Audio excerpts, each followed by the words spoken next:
I was broke, deep in debt, and tired of lying awake at night wondering how I'd pay next month's bills.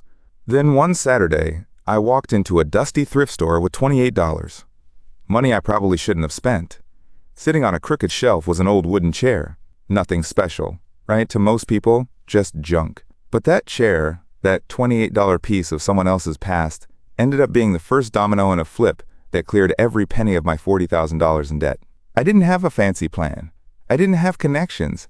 I didn't even know what I was doing, but I knew I couldn't stay broke forever.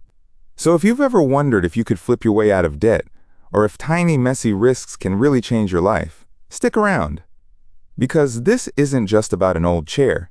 It's about seeing what's possible when you stop waiting to be ready and start with what you've got. I want you to picture this. It's a Saturday morning. Cold coffee on the counter, stack of unpaid bills on the table, and me staring at my bank account like the numbers might magically change if I blink hard enough. I was broke. Like, really broke. The kind of broke where you ignore phone calls because it's probably the credit card company again. The kind of broke where payday comes and goes, and somehow the balance is still negative because the debt is eating every dollar you make before you can even hold it. I'd spent years telling myself I'd fix it one day. Get a better job, start a side hustle, sell something, anything. But every month I'd get stuck in the same loop. Too tired, too broke, too scared. But that Saturday, for reasons I still can't explain, I got in my old beat-up car and drove to the thrift store across town. I told myself I was just killing time, distracting myself from the mountain of debt I couldn't look at anymore. I had exactly $28 left in my wallet. $28 that were supposed to stretch until payday, but you know how that goes. I walked the aisles like I always did. Mismatched mugs, weird lamps, old books no one wanted, and then I saw it. This old wooden chair, beat up but sturdy. You know the kind, the ones your grandparents probably had. Curved arms, solid oak, worn down to the raw wood in places. Someone had scribbled a price on a piece of masking tape. $28. Now, buying that chair was probably dumb. $28 for an old chair when you're thousands in debt? But for some reason, I felt something shift when I touched it. Like maybe it was more than just furniture. Maybe it was a crack in the wall I'd built around myself. So I bought it. Loaded it into my tiny car, hoping the wheels wouldn't fall off on the way home. I didn't know the first thing about flipping furniture. I didn't have fancy tools or a workshop. I had a borrowed sander from my neighbor and a half-empty can of wood stain. That night, I put on an old hoodie, dragged the chair into my tiny kitchen, and sanded for hours until the wood shone like honey under the light. I posted it on Facebook Marketplace with shaky hands, hoping maybe I could get $50, $60 if I was lucky. 2 days later, it sold for $85. $57 profit. Not life-changing, but something in me changed that day. Because for the first time in years, I didn't feel stuck. I didn't feel like I was drowning. That chair showed me that the money I needed wasn't locked away in some dream job or lottery win. It was sitting right under my nose, disguised as dusty furniture and forgotten junk. That single flip turned into weekends spent hunting garage sales, scanning thrift store shelves, and teaching myself what sells and what doesn't. One chair became a dresser, then a vintage coffee table, then a set of chairs, then a storage unit full of hidden treasures waiting for the right buyer. And I'll be honest, it wasn't all smooth. I messed up more than I cared to admit. Bought things I couldn't sell, underpriced things that were worth way more. But every mistake was cheaper than staying broke forever. In 2 years, that $28 flip turned into enough flips to pay off $40,000 in suffocating debt. So if you're here hoping for a secret to freedom, this is it.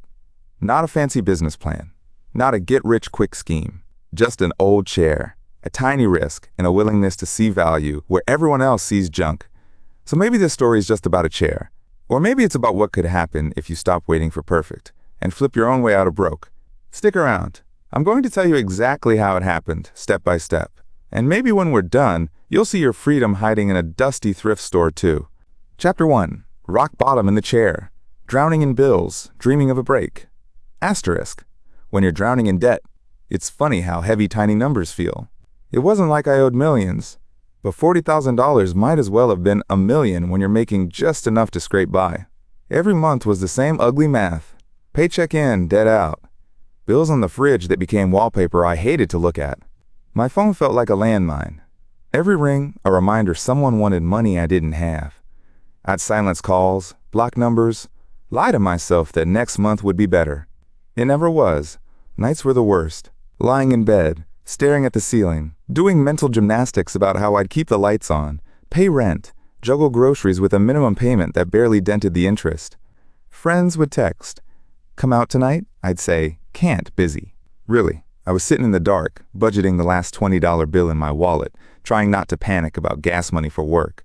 I'd scroll social media, see other people's highlight reels, the vacations, new cars, fancy dinners, and then look at my reality. An empty fridge, an overdrawn account, and a knot in my stomach that wouldn't untie. But I wasn't lazy. I worked hard. 2 jobs once, overtime when I could get it. But no matter how hard I worked, the debt grew like mold in a dark corner. Quiet, constant, impossible to scrub away with just a paycheck. I'd read all the blogs. Start a side hustle. Sell your clutter. Get a second job. But after 10-hour shifts on my feet, the only thing I wanted was sleep. I kept waiting for my big break. Some sudden miracle where money would appear. A raise, a windfall, a lottery ticket maybe. But the break never came, until one day it did. And it didn't look like a miracle at all. It looked like an old wooden chair covered in dust. Funny, right? The thing that changed everything didn't come from a fancy business plan or a bank loan. It came from a thrift store on a random Saturday when I had exactly $28 left to my name. Asterisk, the $28 gamble. Asterisk. I still remember the weather that Saturday. Cold but sunny. One of those days where you feel stuck inside your own head if you don't get out. I'd been pacing my tiny apartment all morning, checking the bank app over and over, hoping it would magically look different. It didn't. So I grabbed my keys and told myself I'd just clear my head. No money to spend, nothing to buy. Just wander. The thrift store was across town, tucked between a payday loan shop and a laundromat. I'd been in there before, mostly just to browse, never to buy. But that day, I needed to feel like I could do something. Yeah. Inside, it smelled like old books and mothballs. Rows of forgotten stuff. Cracked picture frames. Chipped mugs. Clothes nobody wanted. I walked the aisles slow, hands in my pockets, tracing price tags I couldn't afford. And then I saw it, the chair. It was nothing special. Just an old wooden armchair. Paint peeling in places. Cushion sagging, but solid. I don't know why I stopped. Maybe it was the way the wood still felt warm under my hand. Maybe I just needed to believe I could fix something when I couldn't fix my debt. The price? $28. The exact amount in my wallet. Why, I stood there forever. I could practically hear my practical side yelling in my ear. Are you really about to spend your last $28 on an old chair? But somewhere under that voice was something softer. A tiny, brave whisper that said, "What if this is the start?" I paid the lady at the counter, loaded the chair into my little hatchback. Back seat barely fitted. Drove home feeling half like a fool, half like I'd just bet on myself for the first time in years. That night, I dragged that chair into my cramped kitchen. Found a sanding block in the junk drawer, wiped down the wood like I was washing away years of bad decisions. I didn't know what I was doing. I just knew I had to do something. And under all that old paint and dust, something beautiful started to show through. And for the first time in a long time, I felt like maybe, just maybe, I could find my way out. Chapter 2. The first flip. You'd think flipping furniture would need a fancy garage, a proper workshop, maybe a shed out back with racks of power tools and sawdust on the floor. I didn't have any of that. What I did have was a tiny kitchen that doubled as my everything room. Dinner table, mail sorter, anxiety corner, and now, my furniture workshop. That first night with the chair, I dragged an old blanket onto the linoleum so I wouldn't scratch the floor I didn't even own. I borrowed a sander from my neighbor, Mr. Carson, who probably thought I'd lost my mind when I knocked on his door at 9 o'clock at night asking for it. He handed it over with a shrug. "Don't break it, kid." I didn't tell him that the chair cost me my last $28. I didn't tell him I was betting on a gamble so small it sounded stupid if I said it out loud. I set up a single lamp so I could see the grain of the wood, put on an old playlist, the same songs I used to drown out my worry, and started sanding. The sound was oddly calming, rough, scratchy, like scraping away old mistakes. I worked until my hands hurt. By midnight, there was a halo of dust around me and a chair that looked like it was remembering how to shine again. I didn't know how to stain wood properly. I watched 3 YouTube videos on my cracked phone, pressing pause every 5 seconds to follow along step by step. I didn't even have gloves, so my hands smelled like varnish for days. At some point, I stepped back and just stared at it. This was the first thing in years that felt like it was mine. Not a bill, not a debt, not a problem waiting to be solved. It was late. I was exhausted, but my brain buzzed with this weird, cautious hope. If I could turn an old chair into something someone else wanted, maybe I could do it again. I wiped down the seat, took a dozen photos with my phone under the yellow kitchen light, and wrote up a listing on Facebook Marketplace. Vintage solid oak armchair, restored, $85 or best offer. I hesitated before hitting post. What if no one bought it? What if they laughed at my price? What if I just wasted my last $28 sanding a chair in the middle of the night like an idiot? But then again, what if it sold? I hit post. Then I lay awake all night, phone next to my pillow, refreshing the Marketplace tab like my life depended on it. In a way, maybe it did. Selling for $85. Asterisk. The next morning, I woke up before my alarm, partly because I couldn't sleep, partly because I'd left sawdust all over my sheets from my clothes the night before. I reached for my phone before I even opened both eyes. Nothing. No messages. No buyers. I felt stupid all over again, like the old shame of being broke, mixed with a new shame of hoping for too much. But then, 2 hours later, I heard the ping. Hi, is the chair still available? My heart jumped. I tried to play it cool, but my thumbs were shaking so hard I kept hitting the wrong letters. I told them yes, it was still available, still sturdy, recently refinished. They asked if they could come see it that afternoon. I must have rearranged my whole tiny apartment 3 times to make it look less sad. I set the chair in the corner by the window so the light hit the wood just right. I swear it looked more expensive than it really was. A young couple showed up, probably my age, but they didn't look tired the way I did. They ran their hands over the arms, checked the legs, sat in it like royalty testing a throne. The guy asked, "Did you do this yourself?" I nodded, suddenly embarrassed about my rough sanding and uneven stain in one spot. He smiled. "It's got character, we'll take it." $85. Cash. Crisp bills that felt heavier than any check I'd ever deposited. After they left, I sat on the floor where the chair had been, counting and recounting those bills like a kid who'd found treasure in the backyard. I didn't get rich that day. $57 profit after my gamble. But you know what I did get? Proof. Proof that money didn't have to come from overtime hours I hated. Proof that value could hide in places everyone else ignored. That night, I opened a new note on my phone. Things to flip. I wrote down every idea I could think of. Chairs, tables, dressers, old mirrors, anything I could find cheap and make shine again. I didn't know it then, but that list would grow longer than my list of debts. And that tiny flip? It wouldn't be the last. Not even close. Chapter 3. Weekends in the Wild. Thrift stores. Yard sales. Treasure maps. Asterisk. If you'd asked me back then where my Saturdays would be spent, I never would have guessed I'd become the person who got up at sunrise to wander other people's front yards. But when you catch your first tiny win, it's like your brain can't help but wonder what else is hiding in plain sight. That first chair taught me more than any budgeting app ever did. The money you're looking for is probably buried under someone else's junk. So the next weekend, I set my alarm for 6 a.m. on a Saturday. My old self would have groaned and rolled over, but this time I grabbed a mug of cheap coffee, scribbled a list of local yard sales, and hit the road with a $50 bill tucked in my pocket like a secret weapon. I didn't know what I was doing. No fancy reseller training, no insider tips, just a hunch that if one old chair could sell, maybe other forgotten treasures could too. The first couple of yard sales were a bust.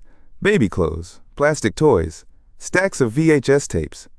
But then I found an old dresser, solid wood, missing a drawer handle. The lady wanted $10 for it. $10. I circled it like a shark, acting like I wasn't interested. I'd learned quick. If you look too eager, they smell it. I paid her the 10, wrestled it into my back seat with the help of her teenage son, and drove home grinning like I'd robbed a bank.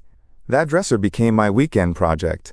I spent hours sanding, tightening screws, rummaging through a thrift store bin for a new handle that almost matched. Listed it for $65. Sold it in 2 days. $65 minus 10? $55 profit. Not huge. But added to the chair money, and suddenly the gas tank stayed full, the grocery list didn't feel like a math test, and I could breathe for a second. Every Friday night after that, I'd pull up Craigslist and Facebook groups, make my quote treasure map of local sales. I got better at it, learned which neighborhoods had the best stuff, which days to hit estate sales, which sellers would bargain, and which wouldn't budge an inch. I wasn't rich, not even close, but every Saturday morning became a hunt for possibilities.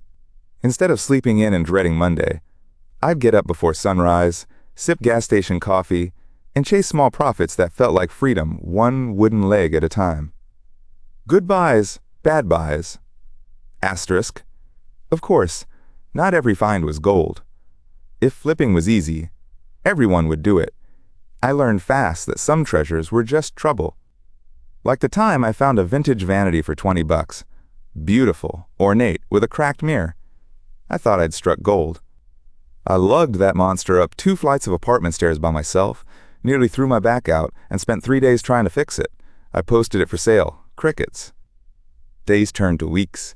Weeks turned to months. It sat in the corner mocking me, a reminder that not every risk paid off. I finally sold it for 15 bucks, just to get my living room back. Or the time I grabbed an old desk off the curb for free. Free? What could go wrong? Turns out, termites think old desks are gourmet dining. By the time I figured it out, it was too late.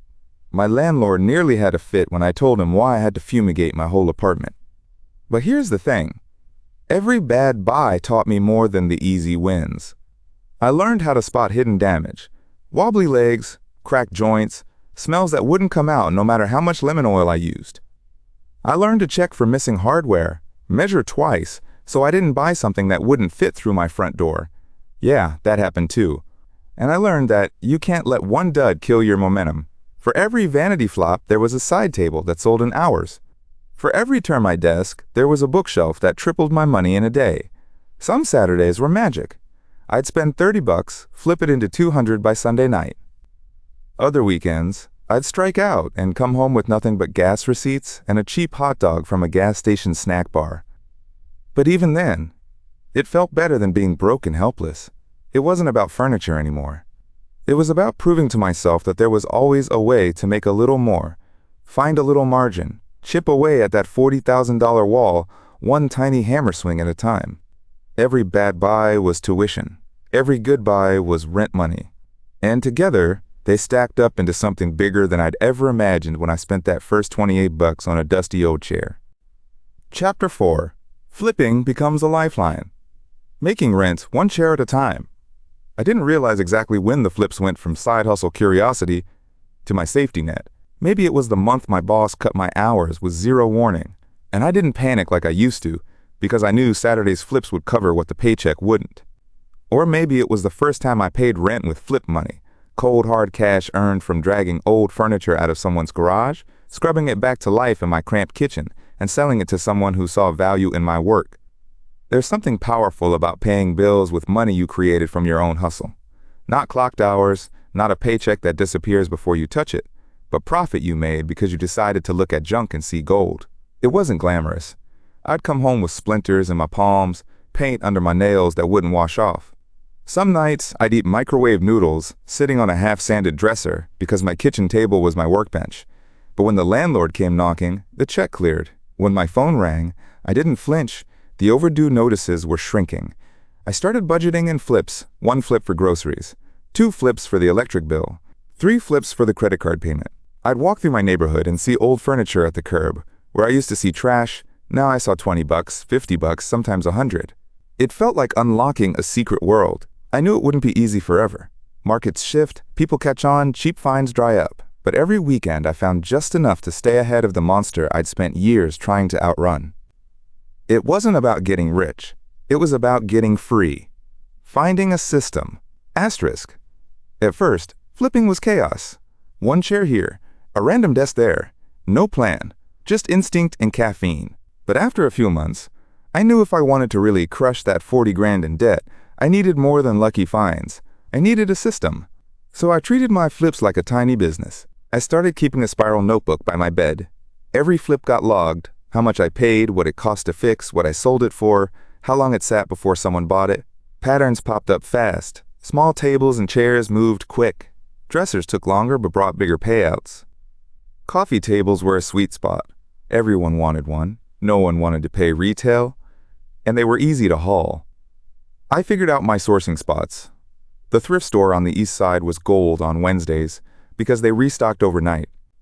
The yard sales in the nicer neighborhoods on Saturdays were worth the early alarm clock. Estate sales on Sundays were hit or miss, but sometimes you'd score big when folks wanted everything gone by sundown. Photos became my secret weapon. At first, my listings were terrible. Dark, blurry, no one could tell what they were buying. But I noticed the pros staged their flips like magazine spreads. So I borrowed a trick. Clean background, good light, one plant on the side for a pop of green. Suddenly, buyers were lining up. I got faster too. Learned shortcuts for sanding, stain tricks, what to fix and what to leave alone, because vintage charm sells better than overdone perfection. I even made tiny flyers and stuck them on the community board at the laundromat. Custom refurbished furniture. Affordable, one of a kind. That brought in a few direct buyers who wanted pieces on request. My first taste of repeat business. I wasn't some master craftsman. I was just stubborn enough to keep learning, testing, and failing forward until the system worked. And every piece that left my tiny apartment was one less dollar the debt monster could take from me. The system didn't just flip furniture. It flipped my mindset. I went from broke and hopeless to someone who could build money from scratch. Not overnight, not guaranteed, but real enough to buy back my freedom. Piece by dusty piece. Chapter 5. Debt-free for real. The $40,000 countdown. If you told me the kid sanding a dusty chair in a tiny kitchen would be counting down $40,000 of debt 2 years later, I'd have laughed in your face. But there I was, standing in that same kitchen, paint-stained hoodie, chipped coffee mug in hand, scribbling a giant number on a sticky note, $40,000. At first, it looked like a mountain I'd never climb. Every month I chipped away, $20 here, $75 there, a few hundred when a good flip came through. I stuck that sticky note on the fridge. Every time I paid something off, a card, an old bill, an overdue fee, I'd cross out the old number and write a smaller one underneath. It felt silly at first, this grown-up version of a gold star chart. But every time I crossed out a number, it felt like punching holes in a wall that used to trap me. The flips got bigger. I'd score vintage dressers for $20, refinish them on weekends, sell them for $250. Sometimes I'd find a battered mid-century coffee table, buff out decades of scratches, flip it to a young couple for 3 times what I paid. Each sale chipped at the debt. Not huge windfalls, but steady, steady, steady. I didn't buy fancy tools. I didn't hire help. I didn't take out a loan. I just kept showing up every Saturday, every spare evening after work, every Sunday afternoon when friends were brunching, and I was driving back roads looking for yard sale signs. The sticky notes stacked up, the number shrinking until I could feel it in my chest. This was possible. And then came the night I paid off my last credit card. I sat at my wobbly kitchen table, typed in the payment info, and hit submit. 0 balance. I laughed so loud the neighbor banged on the wall. I didn't care. For the first time in years, the calls stopped, the threats stopped, the weight lifted. I didn't win the lottery. I didn't get a surprise inheritance. I just flipped enough dusty chairs to buy my freedom back. More than money. Here's the thing no one tells you when you're buried in debt. It's never just about the money. Sure, the unpaid bills, the scary phone calls, those are real. But the bigger trap is what it does to your brain. Debt makes you feel like your life is on hold, like you can't say yes to anything fun, like you can't breathe without guilt. I used to think I'd need a perfect plan to get out. Big salary, big break, big idea. But the flips taught me something better. You don't need big, you need possible. I learned to see value in things no one else did. An old dresser, a battered chair, a scratched table that just needed a new knob and a coat of stain. And that muscle, the one that spots hidden worth, didn't just change my bank balance. It changed how I saw myself.